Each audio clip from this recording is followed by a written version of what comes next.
Have you ever felt like you give everything in a relationship and still end up exhausted, empty, wondering why love hurts so much? You're not alone. Millions of women like you in Mexico, Colombia, the United States have felt that knot in their chest, that little voice whispering, something's not right, I deserve more. And here's the secret that can change everything. It's not love that's hurting you. It's what you sacrifice for it.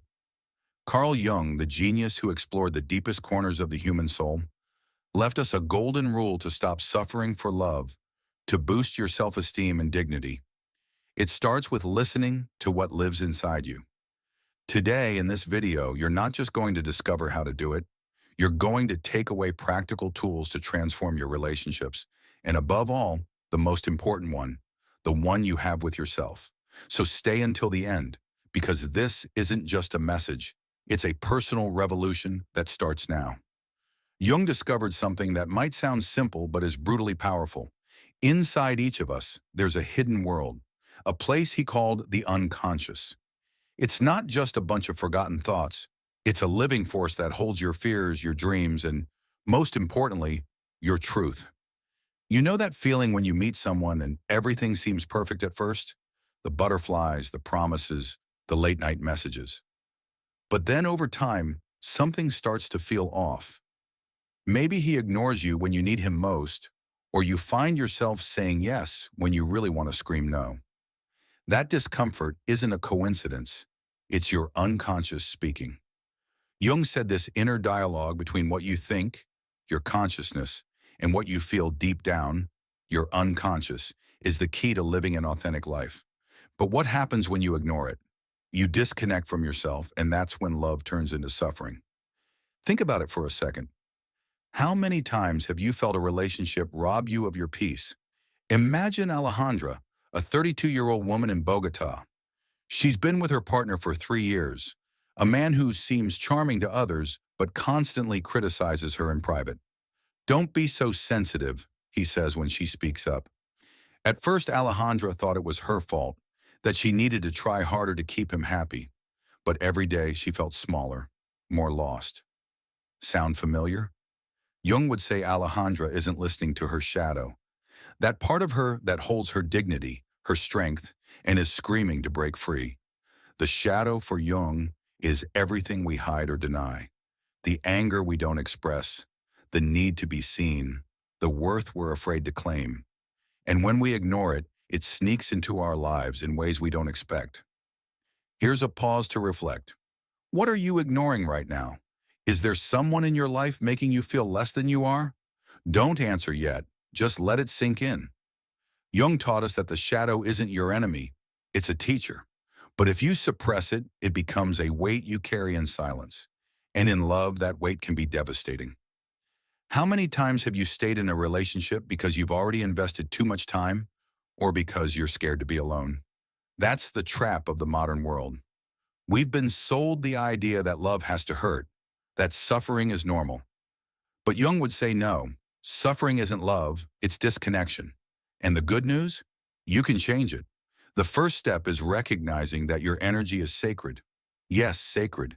It's the fire that gets you up every morning, that makes you laugh with your friends, that pushes you to dream of the life you know you deserve. But when you let someone drain it, a boyfriend who doesn't value you, a friend who only seeks you out to complain, you're telling the universe, my peace doesn't matter. And that, friend, is the opposite of what Jung wanted for us. Imagine Sophia, a single mom in Los Angeles. After her divorce, she started dating a man who showered her with compliments but was never there when she needed him. Every date left her exhausted, confused, until one day, watching her daughter play, she asked herself, what am I teaching her about love?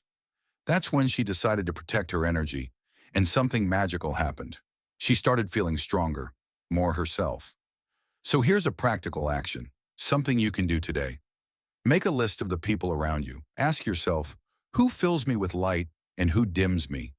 It's not about blaming, it's about seeing clearly. Jung said our relationships are mirrors of our inner world. If someone drains you, it's not just about them, it's about what you allow. And protecting your energy isn't selfishness, it's self-love in action. So take a deep breath and think, what deserves my time? What deserves my heart? Let's take a small pause here. If this is already resonating with you, I invite you to leave a comment below. What do you feel when you think about your energy? Is there someone dimming you? Your words don't just inspire me, they inspire all the women watching this right now. And if you want this message to reach more people, share this video with that friend who needs to hear it. Together, we can create a community where self-love is the rule, not the exception. Ready to keep going? Because this is just the beginning. Now let's talk about something we've all experienced. Those relationships that feel like a battlefield, arguments that go nowhere, repeated misunderstandings, and exhaustion you can't explain. It's easy to think, if I try harder, this will work. But Jung had a different view. He said constant obstacles in a relationship aren't bad luck. They're signals from your unconscious. It's like your soul saying, this isn't for you. Imagine Maria, a teacher in Guadalajara. She spent months trying to get her boyfriend to give her more attention, but every conversation ended in yelling or silence. One day exhausted, she sat down to write how she felt. I don't see myself here in 5 years. And that's when she got it. It wasn't about fighting harder, but about letting go. Letting go isn't giving up. It's trusting you deserve better. Jung called it aligning with your essence, that authentic core that doesn't negotiate your dignity. And when you let go of what doesn't serve you, something incredible happens. Your energy shifts. You feel lighter, clearer. It's like the universe says, finally, now I can bring you what you truly deserve. But how do you know when to let go? Before we go on, I'll take a moment to tell you that my book is now available. It's full of tips and techniques to help you overcome emotional blocks and love yourself more. Find the link in the description and the pinned comment. Let's continue. It's simple. If being with someone makes you feel like you have to change who you are, hide your dreams, or silence your voice, that's the sign. True love doesn't demand you betray yourself. Here's another moment for you. Think of a relationship that weighs you down. It could be romantic, a friendship, even with yourself. What would happen if you let it go? You don't have to decide now, but imagine how your life would feel without that weight. Jung believed that by letting go, you open space for the authentic. And for us women, who've learned to carry so much, that act of release is revolutionary. So tell me in the comments, what are you ready to let go of?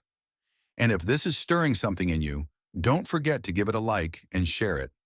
This isn't just a video, it's a movement for us to live the love we deserve. So what do we do with those signals the unconscious sends us? Because they're not always shouts, sometimes they're whispers. An intuition that says, this isn't right.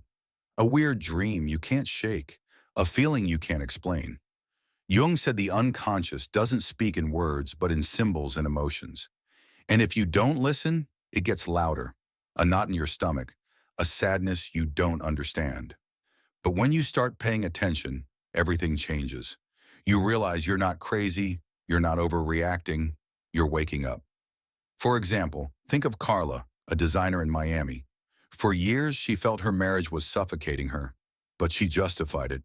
Everyone has problems, until she started having nightmares of running without getting anywhere. One day, talking to a friend, she broke down. I don't know who I am here. It was her unconscious begging her to look at her shadow, that part of her that knew she deserved more. And when she started listening, she found the courage to set boundaries, to say no, to choose her dignity. And you, what's your unconscious whispering to you right now? This wraps up the first part, but don't go. The next part is even deeper. How to face that shadow we fear so much and turn it into your ally. If this is touching your heart, subscribe, turn on the bell, and let me know in the comments what's resonating with you so far. See you in a second, because this journey is just warming up. If you've made it this far, it's because something inside you is already vibrating with these ideas.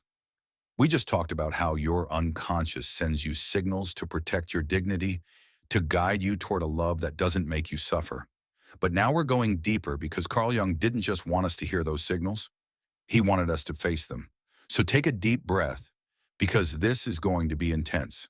But I promise, by the end, you'll feel freer than ever.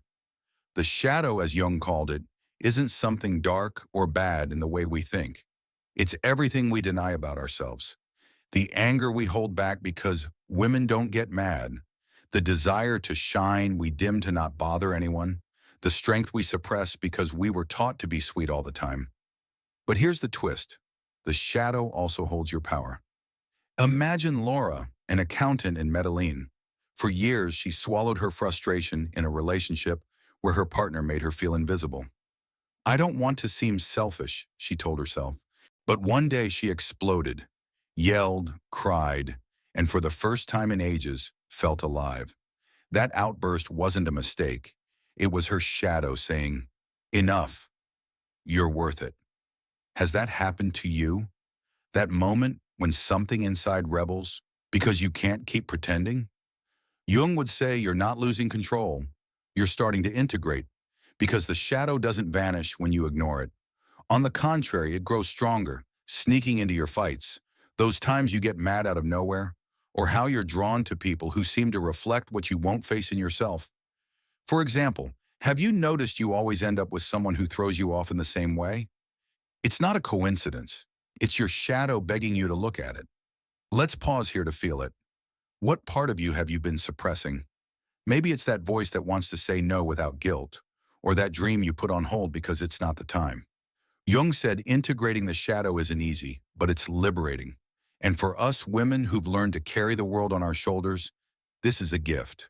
So think, what's hidden in your shadow? You don't have to fix it now. Just let it float in your mind. And if this is resonating, leave me a comment. What do you feel when you think about your shadow? Your words might help another woman reading this right now. Now let's talk about how the shadow shows up in love, because let's be honest, relationships are the biggest mirror we have. Think of Daniela, a nurse in Mexico City. She was in a relationship where her boyfriend always left her waiting, canceled dates, broken promises. She told herself, "I'm just too demanding." But one day, looking at old photos, she realized something. She'd always been the one waiting, the one giving in. Her shadow was there, in that girl who learned to stay quiet to be loved. And when she started facing it, something shifted. She stopped accepting crumbs. Jung would say Daniela didn't just save her relationship with herself, she elevated her dignity. Ask yourself, what's this showing me about myself? What part of my shadow is asking to come out? Maybe it's your fear of being alone, or that belief that you're not worth much without a partner. Write it down. Bring it to light. Jung believed that by writing, by reflecting, you start a dialogue with your unconscious. And that dialogue is the first step to stop suffering for love. But it's not all chaos and shadows. You know, the unconscious also sends positive signals. Sometimes it's a curiosity you can't explain, a book that calls to you, a friend who inspires you, a place you dream of visiting. Jung called this the path to your authenticity, that state where you're you, without filters, without masks. Imagine Valeria, an entrepreneur in Miami. After years in a job she hated and a relationship that dimmed her, she started feeling an itch to paint. At first she thought it was silly, but when she picked up a brush, she felt like she could breathe again. That was her unconscious guiding her to her truth. So here's another pause for you. What's calling you right now? What idea, what dream, what desire have you been ignoring because it doesn't make sense? Jung said those whispers are the map to your wholeness. And for us women, who sometimes put everyone else first, listening to them is a beautiful act of rebellion. So tell me in the comments, what's your unconscious whispering to you? And if this is stirring you, share this video with that friend who needs a nudge to hear her voice. Together we can remind each other we deserve to shine. Now let's talk about letting go, because this is key in Jung's golden rule. Letting go isn't just about dropping a person, it's about releasing the ideas that tie you down, that you need someone to be complete, that love hurts by definition, that your happiness depends on others. Think of Anna, a lawyer in Monterey. After a breakup, she obsessed over winning him back. Nights crying, scrolling his Instagram, until one day, exhausted, she looked in the mirror and said, "I don't want to be this version of me anymore." She let go, not just of him, but of the idea that her worth was in his approval. And then she started to bloom. Letting go is an act of faith. Jung saw it as opening a sacred space in your life, a place where the new can grow. And for us, who sometimes cling out of fear of loneliness, this is a superpower. Imagine your life like a closet. If it's full of old clothes that don't fit, there's no room for what makes you shine. So here's another practical action. Pick one thing to let go of today. It could be a grudge, a toxic relationship, or that guilt you carry for saying no. Right, I let this go because I deserve peace, and feel your energy shift. Let's pause here. If this is touching your soul, subscribe, turn on the bell, and let me know in the comments. What are you ready to let go of? Every time you share your story, you inspire another woman to take that step. And if you want this message to reach more people, give it a like and pass it to someone who needs it. Because this isn't just about you. It's about all of us lifting our dignity together. So what happens when you start integrating your shadow and letting go of what doesn't serve you? Your world changes. Jung talked about projection. Everything you see out there, the love you receive, the chaos you face, is a reflection of what's inside. If you live disconnected from your essence, you attract relationships that hurt you. But when you align with your truth, the universe responds. Think of Rosa, a stylist in Houston. After years in relationships where she felt invisible, she started working on her self-love and suddenly met someone who truly saw her. It wasn't magic. It was synchronicity, another Jung concept. When you're at peace with yourself, the world aligns. Synchronicity is like a wink from the universe. You start noticing the right people show up, opportunities appear, your intuition sharpens. But to live it, you have to be open. And that means facing the chaos first. Jung said there's no awakening without pain, but that pain isn't to punish you, it's to purify you. It's the fire that burns the old and makes space for the new. So if right now you feel like everything's a mess, breathe. You're on the path. This wraps up the second part, but don't go. The next part is the Golden Rules finale. How to live from your authenticity and build a life that fills you.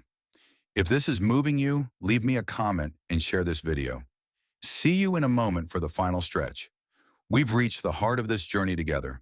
If you're here, it's because you feel that tingle, that spark saying, I want more. I deserve more. We've just explored how your shadow and unconscious guide you, how letting go of what doesn't serve you opens space for what does. Now we're closing with Carl Jung's most powerful idea. Living from your authenticity is the golden rule to stop suffering for love, to boost your self-esteem and dignity. And not only that, I'm giving you the final tools to start creating a life that makes you shine today. So stay until the end, because this doesn't end with pretty words. It ends with action. Jung believed authenticity isn't a luxury. It's a necessity. It's living without masks, without pretending to be someone you're not to fit in. But let's be honest. How many times have we done that? Imagine Claudia, an executive in Cali. For years, she changed herself for her partner. Stopped laughing loud because it annoyed him. Stopped hanging out with friends because he didn't like it. Until one day, looking in the mirror, she didn't recognize herself. Where am I? She asked. That was her signal. Jung would say Claudia was betraying her essence, that unique part that makes her, her. And when you live like that, love becomes a cage. So how do you know if you're being authentic? It's simpler than you think. Ask yourself, do I feel free to be me with this person? Can I say what I think, laugh how I want, dream out loud? If the answer is no, you're sacrificing your truth. And real love doesn't ask for that. Think of Lorena, an artist in Chicago. After a relationship where she felt judged, she decided never again. She met someone new and for the first time showed herself as she was, intense, creative, imperfect. And he loved her for it. That's what Jung wanted for us. Relationships that lift us up, not dim us. Here's a pause for you. Where aren't you being you? Maybe at work, with family, in that relationship that weighs you down. You don't have to change everything today, but imagine how your life would feel if you gave yourself permission to be 100% you. Jung said authenticity attracts synchronicity. When you're real, the universe brings you what resonates with you. So tell me in the comments, what part of you do you want to set free? Your words might spark something in another woman watching this now. Now let's talk about your dreams. Because self-love isn't just about relationships, it's about the life you build.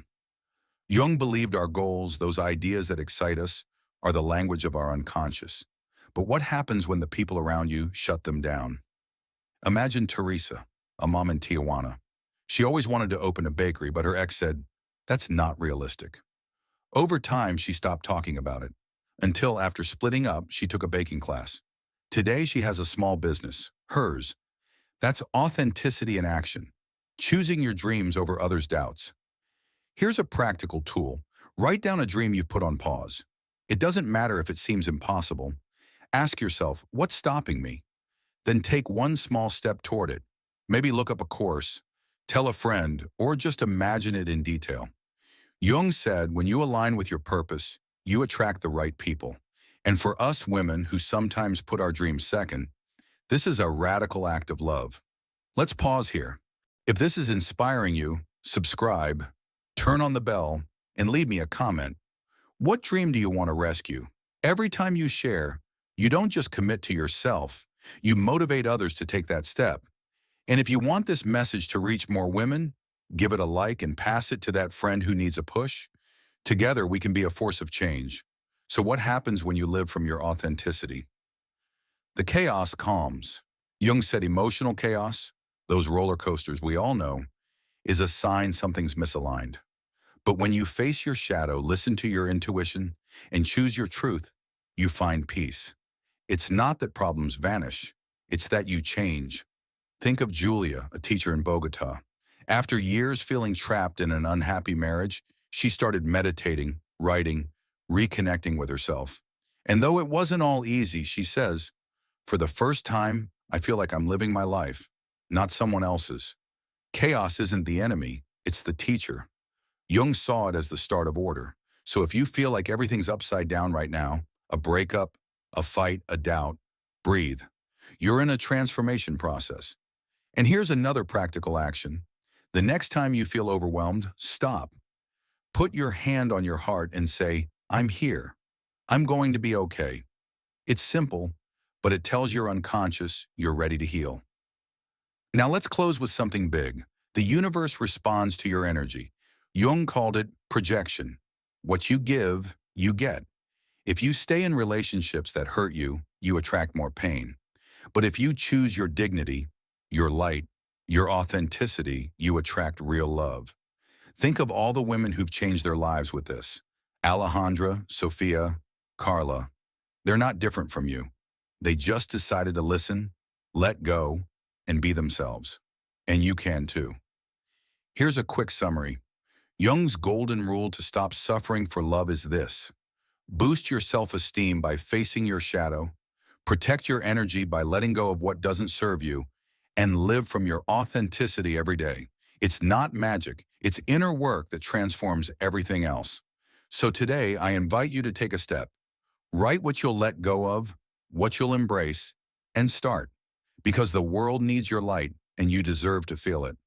Let's take one last pause to reflect. What are you going to do differently after this video? What part of you are you going to honor? Leave me your answer in the comments, because your words don't just reach me, they reach all of us on this journey together. And if this touched your heart, share this video with someone who needs it. Imagine how many lives we can change if we all say, "I deserve a love that doesn't hurt." Thanks for being here, for listening, for being part of this community. If you haven't yet, subscribe, turn on the bell, and get ready for more messages like this. Close your eyes for a second and feel this. The change starts with you, and today is the day. See you in the next video, because together we're going to keep transforming our lives. I'll be waiting.